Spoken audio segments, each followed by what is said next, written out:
Hello students, first year engineering admission मधला अजून एक महत्त्वाचा भाग असा की बऱ्याचशा विद्यार्थ्यांनी रजिस्ट्रेशन आणि डॉक्युमेंट व्हेरिफिकेशन करत असताना रिसिप्ट अपलोड केल्या होत्या, एकतर कास्ट व्हॅलिडिटीच्या किंवा नॉन क्रिमिलियर सर्टिफिकेटच्या किंवा ईडब्ल्यूएसच्या.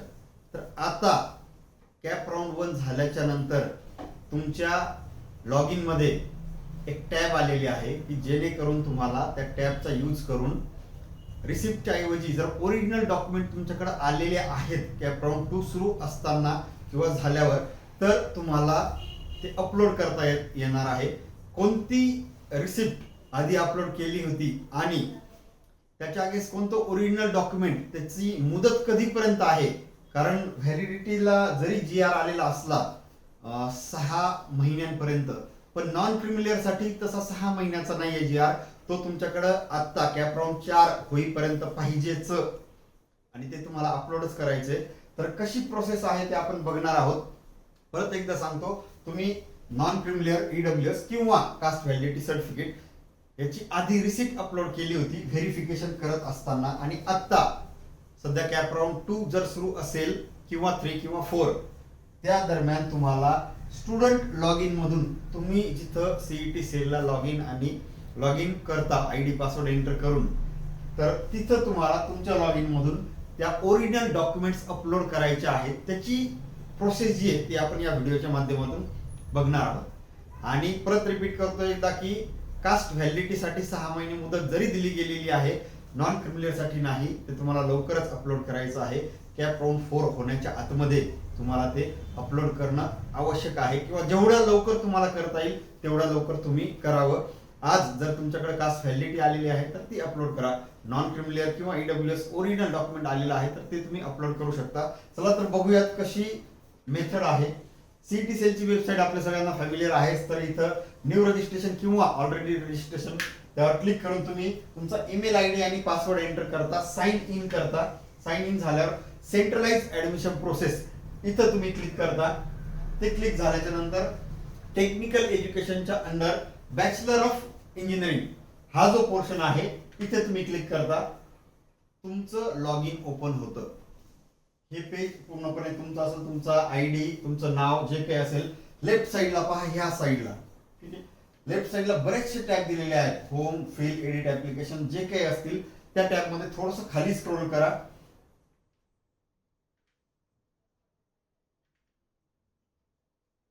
थोडंसं खाली स्क्रोल केल्याच्या नंतर लेफ्ट साईडला ह्या इथे अपलोड सीबीसी, मी इथं हायलाइट केलेलं आहे, ते बोल्ड मध्ये केलेलं आहे. हेच सेंटेन्स इथं आहे ते बघा. Upload CBC PVC NCL EWS certificate against receipt, हे असं आहे बघा. म्हणजेच काय की caste validity certificate, non creamy layer certificate किंवा ईडब्ल्यूएस हे रिसिप्टच्या अगेन्स्ट तुम्हाला अपलोड करायचं आहे. इथं जर तुम्ही क्लिक केलं तर एक पूर्ण पेज ओपन होईल आणि सगळे इन्स्ट्रक्शन जे काही दिलेले आहेत ते केअरफुली रीड करा. केअरफुली रीड करा. एंड पर्यंत जे काही इन्स्ट्रक्शन दिलेले असतील ते केअरफुली तुम्हाला रीड करायचे. आता त्या टॅब वर क्लिक केल्यावर अपलोड किंवा तुमच्याकडे एनएलसी जे काही अपलोड करायचं आहे तिथे खाली आल्याच्या नंतर अपलोड डॉक्युमेंट अशी एक टॅब आहे. क्लिक ऑन अपलोड डॉक्युमेंट, इथं तुम्हाला क्लिक करायचं आहे. क्लिक केल्याच्या नंतर हे बघा असं हे पेज ओपन होईल. या पेज मध्ये आता हा जो विद्यार्थी आहे तर या विद्यार्थ्याचं नॉन क्रिमिलियर सर्टिफिकेट त्यावेळेस त्यांनी रिसिप्ट अपलोड केली होती. आता त्याला चान्स आहे की तो ओरिजिनल सर्टिफिकेट अपलोड करू शकतो. ठीक आहे. ज्या विद्यार्थ्यांचे दोन्हीही पेंडिंग असतील त्यांना इथं दोन्हीही पॉईंट येतील. ज्या विद्यार्थ्याचं कास्ट व्हॅलिडिटी पेंडिंग असेल त्याला इथं एकच तो टॅब येईल. जे कुठलं तुमचं पेंडिंग असेल ते टॅब तुमच्या लॉग इन मध्ये आलेली असतील. तुमच्याकडे सध्या जेवढे काही सर्टिफिकेट 2-3 पेक्षा जे काही असतील आलेले असतील ते तुम्ही अपलोड केलेलं योग्य राहील. ओके. तर इथं हा जो एरो दिलाय बघा अपलोड साठीचा, इथं तुम्हाला क्लिक करायचंय.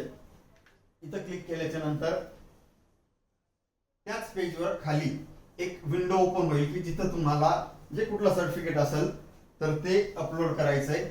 ओपन म्हणा तुम्ही तुमचं सर्टिफिकेट पीडीएफ मध्ये किंवा इमेज मध्ये जे काही असेल ते जिथं कुठं अपलोड केलेलं आहे तर ते तिथून तुम्ही ओपन करून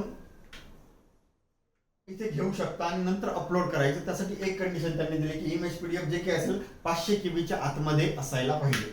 ओके, मग तुम्ही ती पीडीएफ ओपन केली तर इथे तसंही त्यानुसार पीडीएफ येईल आणि तुम्हाला अपलोड बटनवर क्लिक करायचं आहे. जसंच तुम्ही क्लिक करताय लगेचच इथं अपलोड स्टेटस येस येईल आणि कुठलं सर्टिफिकेट तर हे जे कुठलं असेल तुमचं नॉन क्रिमिनल अपलोड येस आणि इथं व्ह्यू तुम्ही इथून ते क्लिक करून बघू शकता की कोणतं सर्टिफिकेट आहे करेक्ट, तुमचं नाव करेक्ट आहे का किंवा तेच अपलोड झालंय का. हा, आता इथे अजून एक टॅब आहे बघा सगळ्यात लास्टला, सगळ्यात महत्वाची आहे SC verification status not verified by ESC.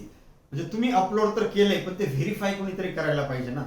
तर मी खूप आधीपासून सांगत आलोय, आत्ताही सांगेल की फिजिकल स्क्रुटिनी केलेली कधीही चांगली. तुम्ही जिथून कुठून व्हेरिफिकेशन केलं असेल तुमच्या जवळच्या इंजिनिअरिंग कॉलेजवरून, तुमच्या जवळच्या सेंटरवरून, तुमच्या जवळच्या एफसी किंवा एससी सेंटरवरून, तर तिथे तुम्ही जा. अपलोड केल्याच्या नंतर तिथे जा, त्यांचं गायडन्स घ्या आणि ते त्यांच्या लॉग इन मधून व्हेरीफाय केलं गेलं पाहिजे.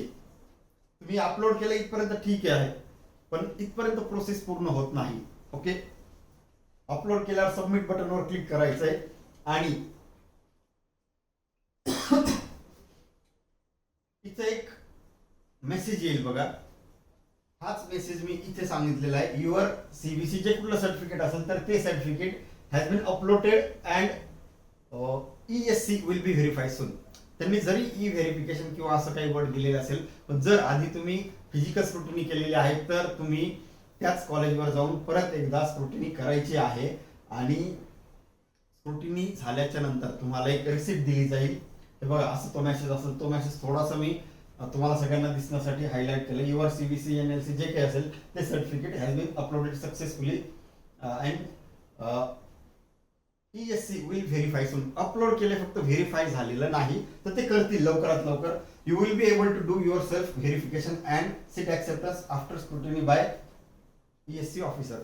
जे कोणी स्क्रुटिनी सेंटरवरचे ऑफिसर्स असतील, स्टाफ असतील, त्यांनी तुमचं व्हेरिफिकेशन केल्याच्या नंतरच मग तुम्हाला पुढचे जे राऊंड्स आहेत किंवा पुढच्या स्क्रुटिनी बाकीच्या सगळ्या गोष्टी आहेत त्या प्रॉपरली आणि स्मूथ ऍडमिशन होईपर्यंत किंवा ऍडमिशन झाल्यानंतर सुद्धा स्मूथली करता येतील असा त्या मेसेजचा अर्थ आहे.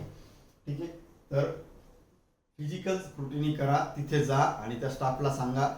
ऑनलाईन होईल किंवा होणार नाही त्यावर डिपेंड राहण्यापेक्षा तुमच्याकडे जर सगळं झालेलं आहे तर तुम्हाला ते एक प्रिंट देतील. त्या प्रिंटवर म्हणजे व्हेरिफिकेशन झाल्याच्या नंतर त्यांच्या लॉग इन मधून एक प्रिंट देतील, रिसिप्ट कम एक्नॉलेजमेंट. त्यावर ती प्रिंट आल्यावर त्यावर स्टॅम्प आणि साईन त्या कॉलेजचा त्या एससी सेंटरचा असेल. ओके, तर इथपर्यंत सगळं झाल्यावर मगच तुमचं ते जे कुठलं सर्टिफिकेट असेल ते व्हेरीफाय झालंय असं त्याचं मिनिंग होईल. ठीक आहे, तुम्ही सबमिट पण करायचंय आणि जिथे कुठे स्क्रुटिनी सेंटर असेल तिथे व्हिजिट करायचंय, व्हेरीफाय करून घ्यायचंय, प्रिंटवर स्टॅम्प आणि साईन तुमचं घ्यायचं आहे. परत पहिल्यांदा मी पहिल्या स्लाइडवर जे सांगितलं होतं ते परत सांगतो की बऱ्याचशा विद्यार्थ्यांच्या मनामध्ये हा डाऊट आहे की व्हॅलिडिटीसाठी 6 महिने मुदत आहे, तसा तो जीआर आलेला आहे. ठीक आहे, ज्यांच्याकडे पण आत्ता आली त्यांनी आता अपलोड करा. नसेल तर तुम्हाला जे काही ड्युरेशन दिलं जाईल 3 महिने, 6 महिने, 2 महिने आपल्याला जे काही दिलं जाईल त्यामध्ये तुम्हाला ते घेऊन येणं कंपल्सरी आहे, बंधनकारक आहे. पण नॉन क्रिमिनल आणि ईडब्ल्यूएस यासाठी मला असं वाटतंय की मी बऱ्याच जणांशी चर्चा पण केली की त्यासाठी 6 महिने नॉन क्रिमिनल किंवा ईडब्ल्यूएस त्याला मुदत नाहीये. तर त्याला माझ्या माहितीनुसार जेवढा लवकर करता येईल तेवढा लवकर आणि कॅप राऊंड 4 होण्याच्या आतमध्ये किंवा जेव्हा तुम्ही ऍडमिशन घ्याल पर्टिक्युलर एखाद्या इन्स्टिट्यूटला तोपर्यंत नॉन क्रिमिनल किंवा ईडब्ल्यूएस तुमचं अपलोड झालेलं पाहिजे. ओके, असं आहे. या बाबतीत तुम्हाला आता काही केसेस थोड्याशा वेगळ्या असू शकतात, कोणाचं सँक्शन झालंय, कोणाचं नाही झालेलं. या केसमध्ये जे स्क्रुटिनी सेंटरचे ऑफिसर्स असतील, स्टाफ मेंबर्स असतील, त्यांच्याशी डिस्कस करा, त्यांचं गायडन्स घ्या आणि नंतरच तुम्हाला जी काही प्रोसेस करायची आहे ती तुम्ही करू शकता. ओके, तर व्हिडिओ शेवटपर्यंत बघितल्याबद्दल थँक्स. कनेक्टेड रहा अक्षय व्ह्यू पॉईंट या माझ्या युट्यूब चॅनलवर. असेच जास्तीत जास्त व्हिडिओ आपण घेऊन येत राहू आणि जास्तीत जास्त लोकांपर्यंत हा व्हिडिओ पोहोचवा, जेणेकरून ज्यांच्या कोणाचे सर्टिफिकेट अपलोड करायचे राहिले असतील ते लवकरात लवकर कंप्लीट करतील. थँक्यू.